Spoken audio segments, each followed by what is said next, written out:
Hello, and welcome to Grug Gaming, and welcome back to our playthrough of Dark Souls. Now, we beat the Asylum Demon. I'm not going to be able to say the word demon. That's going to be a problem playing this game. We beat the Asylum Demon and are now here at Firelink Shrine. We have some souls to spend. This episode, what we're going to do, we're going to level up. We're going to talk to some people around, some characters that are nearby, and then we're going to grab some more starting equipment that we're going to use. So first, let's level up. So we're rested the bonfire. You may see other people nearby. These are actually other players that online are connected to our game, kind of. We can see them move around. We can see how they died. We can also see, this is also how we might get invaded. So we just have to be careful in what we do. So we're going to level up, and we're going to use our souls that we spent to increase our stats, and that's how we level. Now you see we have 2,280 souls. We need 690 for the next level to increase one stat, 1 point. That will go up incrementally every time we increase a stat. You also see on the right our other secondary stats, such as health and stamina and equipment load. We're going to go over those real quick. So we have vitality, which is pretty much our hit points. Attunement, which lets us use multiple spells. Endurance, which ups how much stuff we can carry and how much stamina we have. Strength, dex are both used for our weapons for their scaling. Resistance ups overall our poison resistance. You can see on the right hand side there. Not that really important a stat in my opinion when you play through Dark Souls. Intelligence is what we would use if we wanted to use magic, and then faith is what is used for our holy clerical spells. Humanity we don't do here. On the right hand side you'll see we have our hit points, our stamina, our equipment load. Equipment load's important because it tells us how much stuff we can carry before we start to move slowly. And we have how much damage our weapons do. Then our defenses versus strike attacks, slash attacks, thrust attacks, magic, flame, and lightning. Then on the right of that, you'll see that we have a thing called poise. That is how good we are at standing up against being knocked back when our shield gets hit and we deflect an attack. How resistant we are to bleeding effects, poison, and curse effects.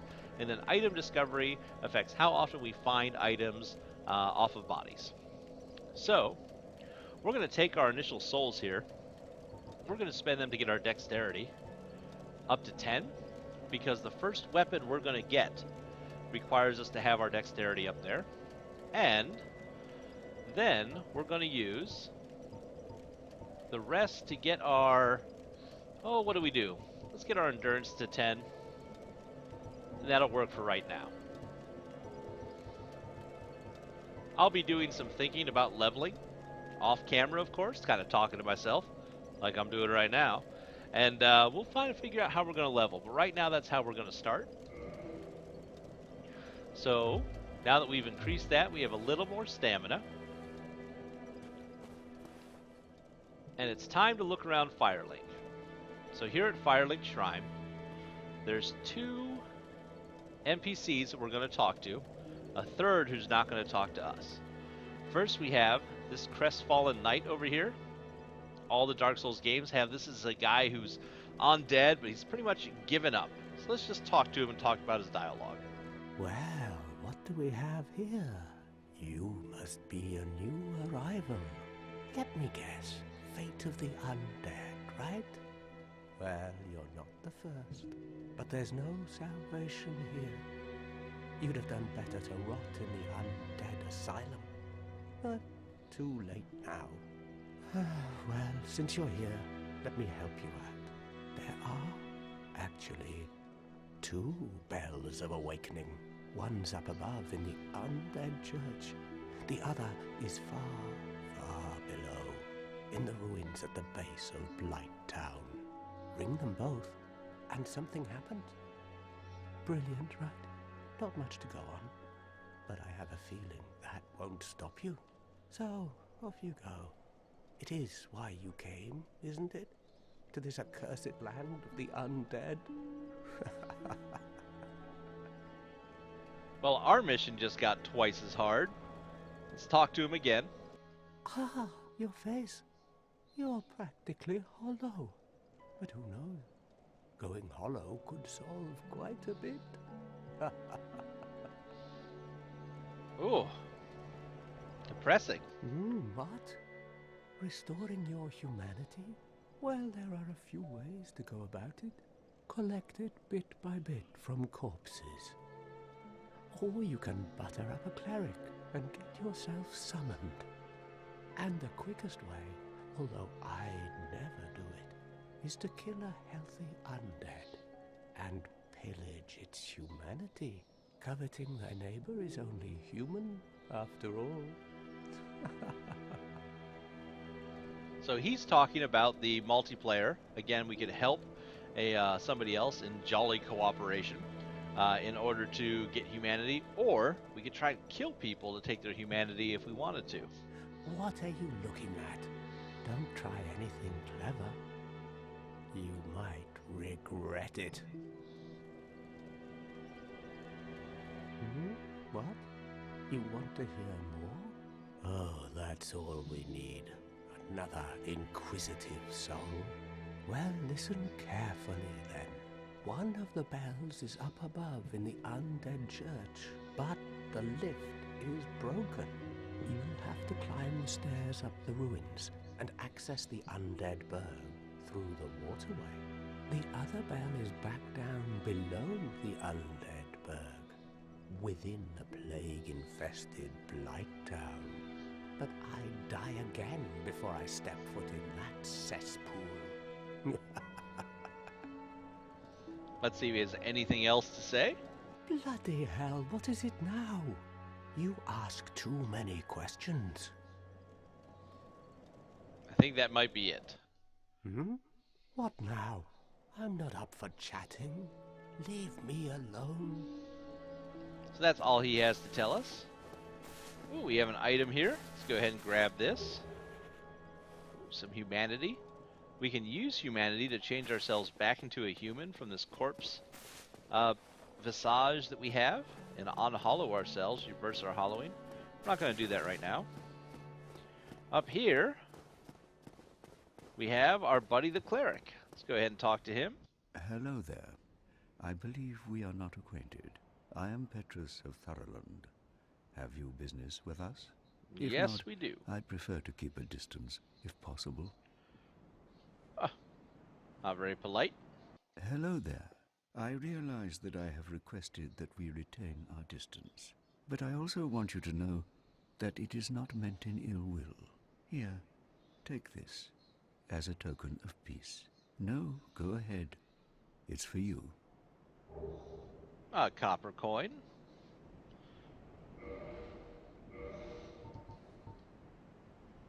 Coin made of copper. His face shows Old Man McLoif, god of medicine and drink.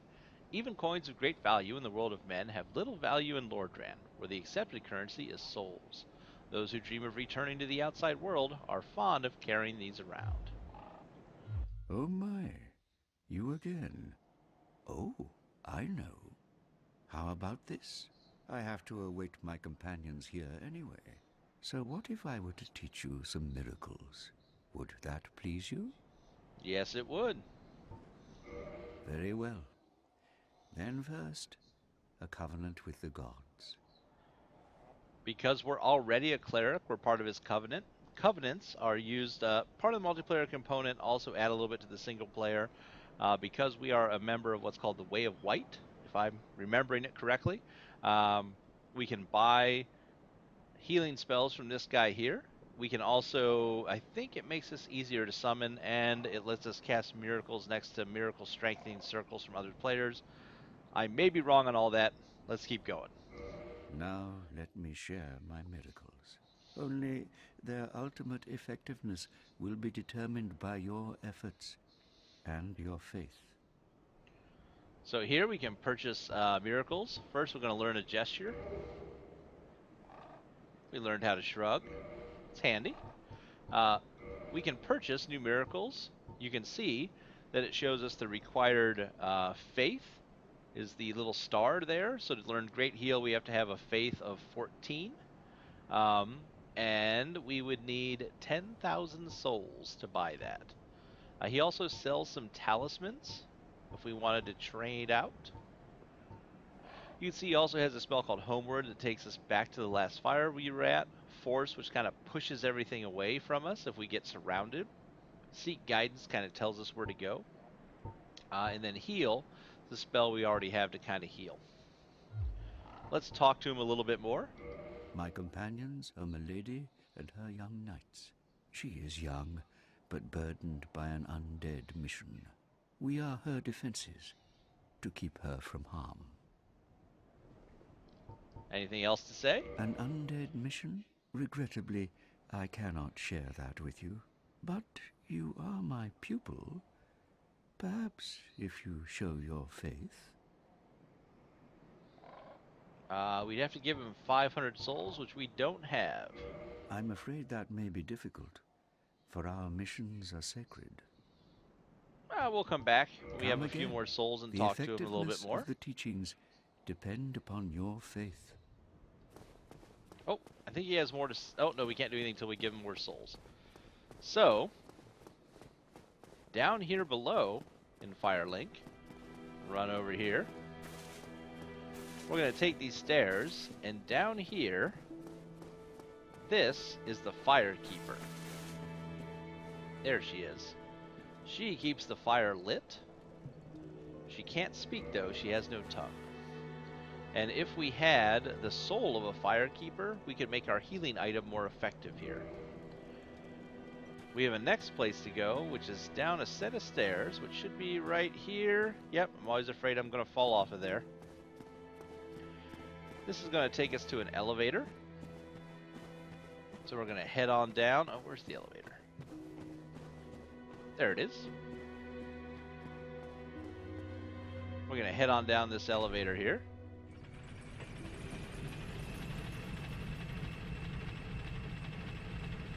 Nice cool blur effect on us. We're going to meet another NPC down here, and also, if we look out, we'll take it this way, I don't want to take any damage. If we look out this way, we can see the land of, I think that's Old Londo? I don't remember the name of the town. I'm sure when we walk over there it'll tell us. But that area is an area we'll be fighting through. There's a couple items over here. Oh, New Londo. I knew it was Londo something. There's a couple items over here you might want to be aware of. Just depending on what kind of character you're making. If you're making a Dex character and you would like an OK sword to start, the S-Stock is right here. It's a cool sword that you can use. It has a nice thrust attack. We're not going to be using it though. And over on this side, this is where you'll find the first blacksmith in the game. Right here behind these bars. Well, this is unusual. You haven't lost your head. And more importantly, you're free. How on earth? Well, I shouldn't pry. I'm Ricky of Vinheim. I was once an established smith, though. Look at me now. Can you believe it?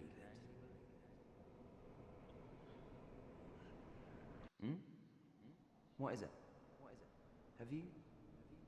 Oh no. Don't worry. I've no intention of escape. It's safe here. I can't bear the thought of going hollow out there. Although, I must admit, I've not much to occupy myself. How about this? I could forge your weapons, albeit with rather minimal tools. I'll show you what made me the best in Vinheim. So here we can upgrade our weapons if we have the right pieces of equipment. So for example, to reinforce a weapon, you need to have Titanite shards, which we'll find by killing monsters, and souls. And you can make your weapons more effective. Upgrading weapons is one of the quickest ways to quickly increase the damage that you do. So if you're finding that your stat increases are not doing what you need, this is a good way to get your damage up. We can also repair our equipment. We'll get a thing to let us repair anywhere later on, so not a big deal. We can purchase some spells from him. So if we had a high enough intelligence, 10 intelligence, we could cast Soul Arrow. We can also buy a Sorcerer's Catalyst from him. That is like our talisman, but for sorcerer spells.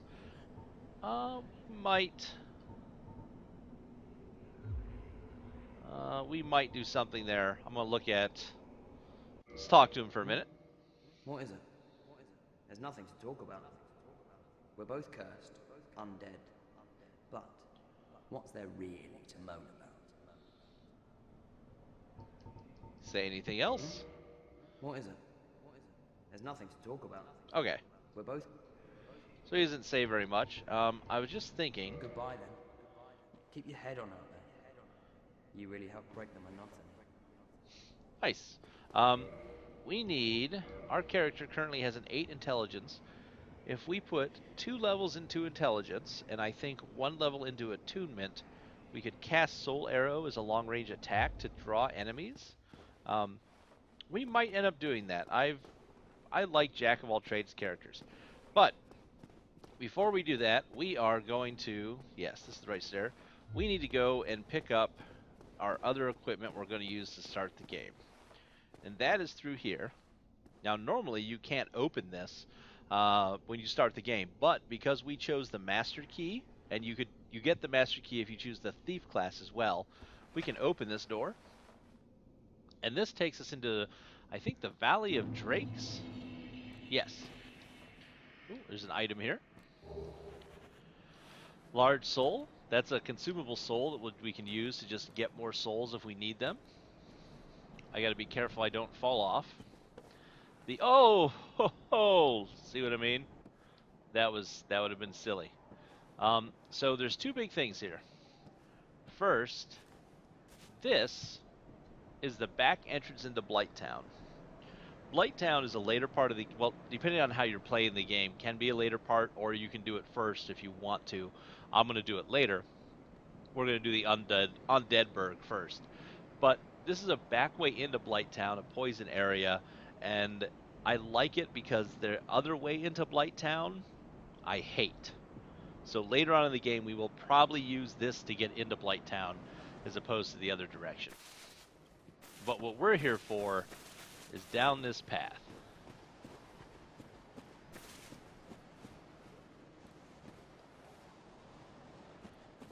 And across this bridge. See that dragon right there? Lucky for us, he's asleep. So, we're going to head on over this way. We're not. We're going to be sneaky. Now, if we wanted, you see down there, there's some drakes on that bridge.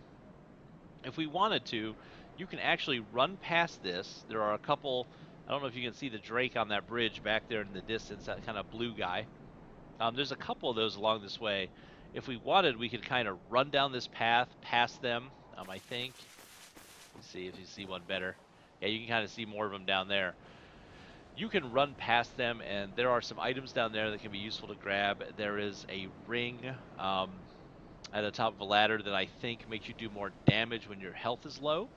So there is some more stuff there. I don't want to bother with going that way right now because we're going to be down there later. So first we're going to grab this, Soul of a Proud Knight. We're going to creep up. And if he wakes up, we're going to have to go real fast. But over here is the sword and shield that we're going to use to start the game. It's going to be our starting weapons.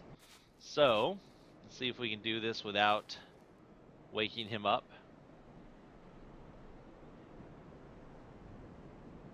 So you can get the sword, a Stora straight sword, without dying. The shield, though, is going to wake him up. If we're fast enough, we can get away. Woo! All right.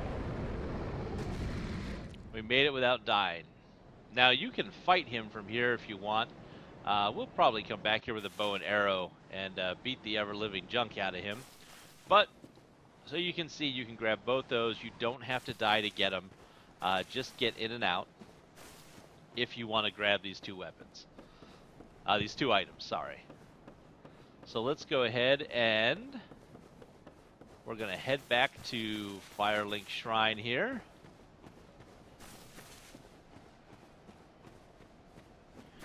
We have a couple more quick kind of starting weapons that we're going to grab before this episode's over. This bridge scares the dickens out of me every time I cross it. There we go. The other cool thing about Dark Souls that I really like is that it's all interconnected. It's not like we're warping. Well, let's not ruin things. We'll be warping later. But it's not like we don't have a sense of our place in the world. We know where we're going and what's around. Ooh, I forgot this. Oh, just another soul. You can kind of get a good idea of where you're at and where you're going just by looking around. So, let's head up. Back to Firelink.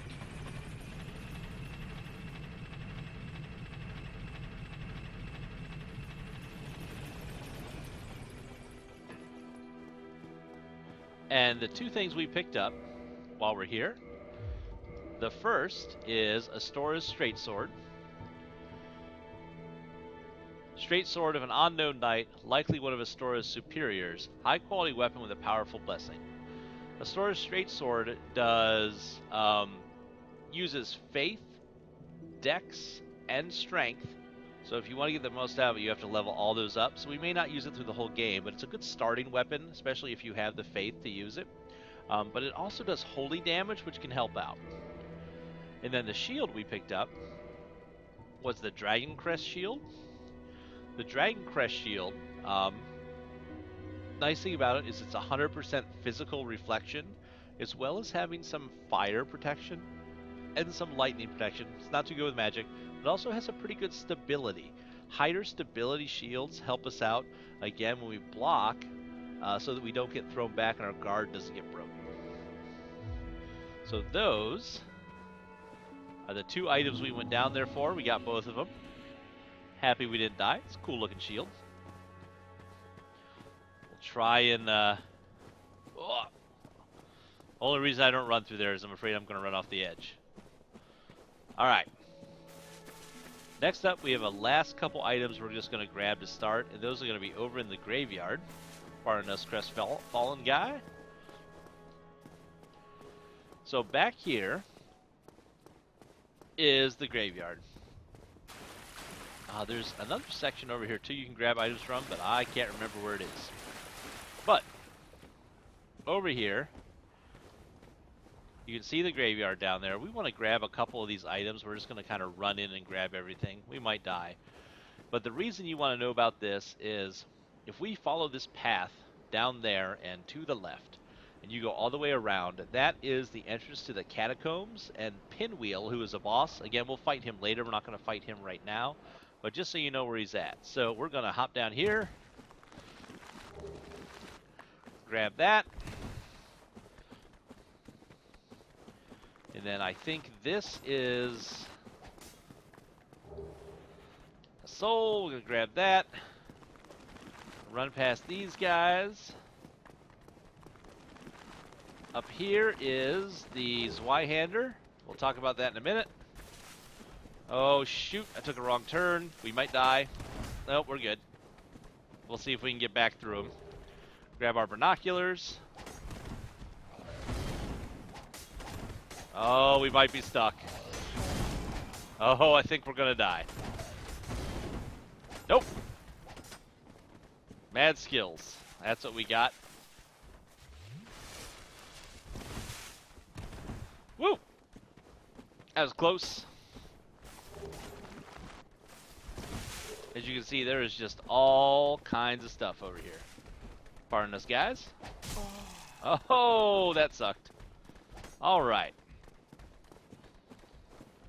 We're going to run back to the bonfire real quick. Oh, shoot. Went the wrong way. Got some random souls there. One of the skeletons must have fallen off the cliff. I'm going to touch this bonfire real quick here.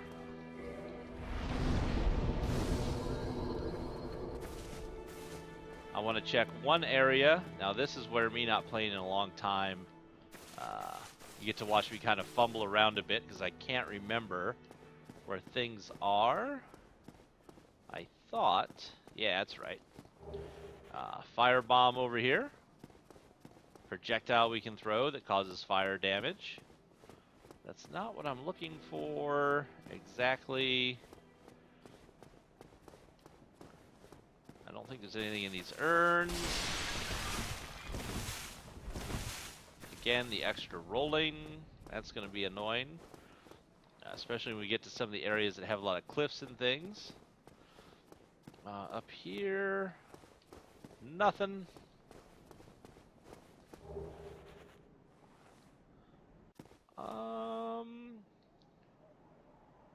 I'm pretty sure that's not it. Or not what I think it is. We'll check anyways.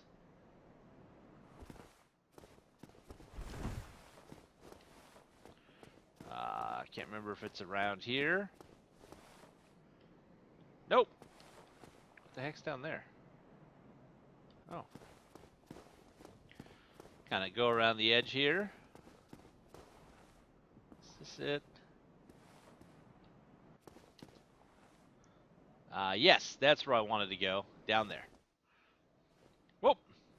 So if you make that little jump, I don't remember if there's another way here, but there are some items to pick up back here as well. So we have the cracked red-eye orb.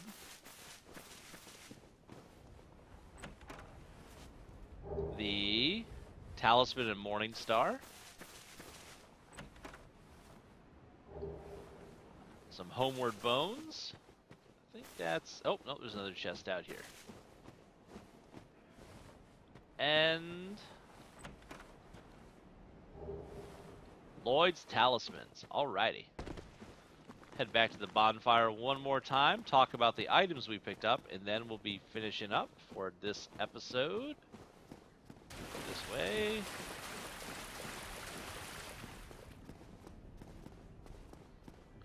Zigzag a little bit. Alright, so the items we picked up. First of all, picked up this firebomb. Relatively powerful ranged weapon, especially in situations calling for fire damage. A very precious item at low levels. Many warriors use these to augment their strategic repertoire. Something we can throw to cause fire damage. Lloyd's Talisman. Talisman utilized by Allfather Lloyd's Cleric Knights to hunt down the undead. Blocks Estus recovery within a limited area.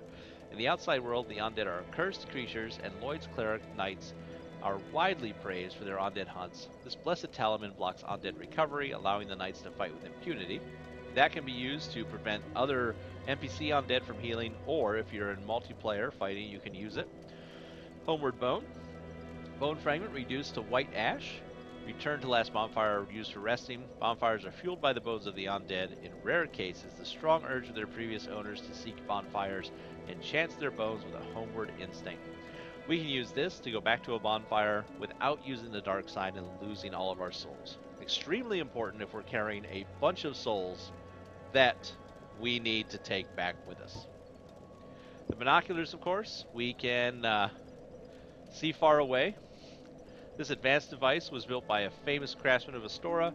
Its utility is singular, but its applications many. The value of these specs depends greatly on the imagination of their owner.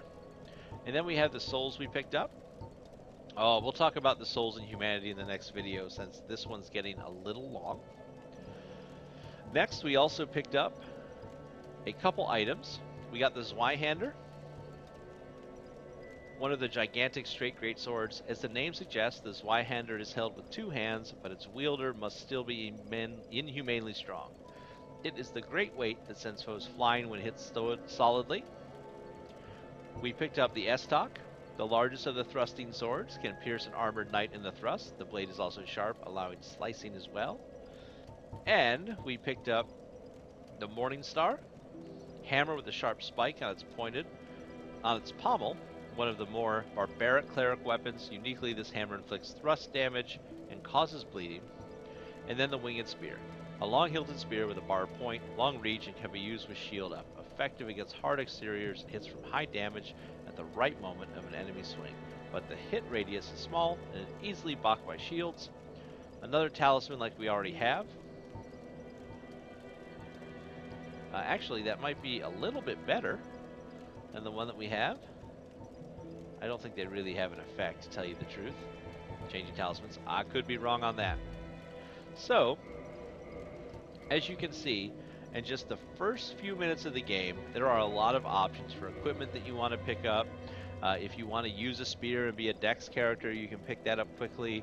There's the Morning Star if you started out with a sword and you want a strength weapon like a club or the Morning Star. There is the Astora's sword. There is the guy down there near New Londo who can go ahead and sell you a catalyst if you want to cast spells.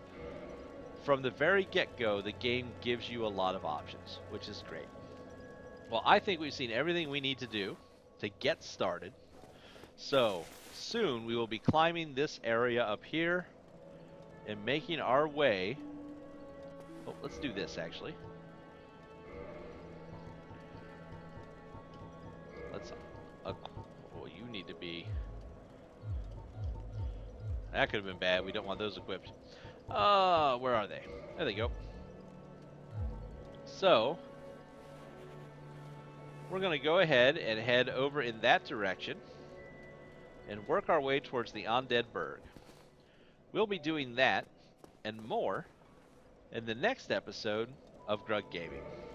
Thanks for watching, everybody, and as always, we hope to see you soon.